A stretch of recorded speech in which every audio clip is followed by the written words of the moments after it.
ஸ்ரீவில்லிபுத்தூர் மடவார் வளாகம் வைத்தியநாத சுவாமி கோயில் தமிழ்நாட்டுல இருக்கிற இந்த பழமையான சிவன் கோயில் சும்மா ஒரு வழிபாட்டு தலம் மட்டும் இல்லைங்க. தீராத நோய்களை தீர்க்கிற ஒரு அற்புத ஸ்தலமாகவும் மன்னர் திருமலை நாயக்கரோட நன்றியுணர்வை காட்டுற ஒரு சுவாரஸ்யமான வரலாற்று பொக்கிஷமாகவும் இது இருக்குன்னு சொன்னா உங்களால நம்ப முடியுதா? சரி, முதலாவதாக இங்க சிவபெருமான் வைத்தியநாதராக, அதாவது ஒரு குணவளிக்கும் கடவுளாகவே அருள் பாலிக்கிறார்.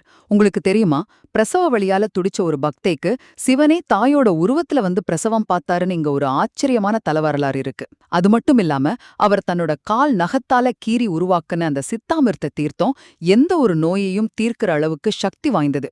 இரண்டாவதாக ஒரு சூப்பரான வரலாற்று தகவல் சொல்றேன் கேளுங்க. மாமன்னர் திருமலை நாயக்கர் தனக்கிருந்த தீராத வயிற்று வலிய இங்க தங்கிதான் குணப்படுத்திக்கிட்டாராம். அதுக்கு நன்றி கடனா அவர் இங்க நடராஜர் மண்டபத்தை கட்டியதோட ஒரு சுவாரஸ்யமான வழக்கத்தையும் வச்சிருந்தாரு. இந்த கோயில்ல நடக்கிற உச்சிக்கால பூஜையோட முரசு ஒலி மதுரைக்கு கேட்ட பிறகுதான் அவர் தன்னோட மதிய உணவையே சாப்பிடுவாராம். எப்படிப்பட்ட பக்தி பாத்தீங்களா? இறுதியாக கட்டிடக்கலையை பத்தி சொல்லியே ஆகணும். திராவிட கட்டிடக்கலையில அமைஞ்ச இந்த கோயில்ல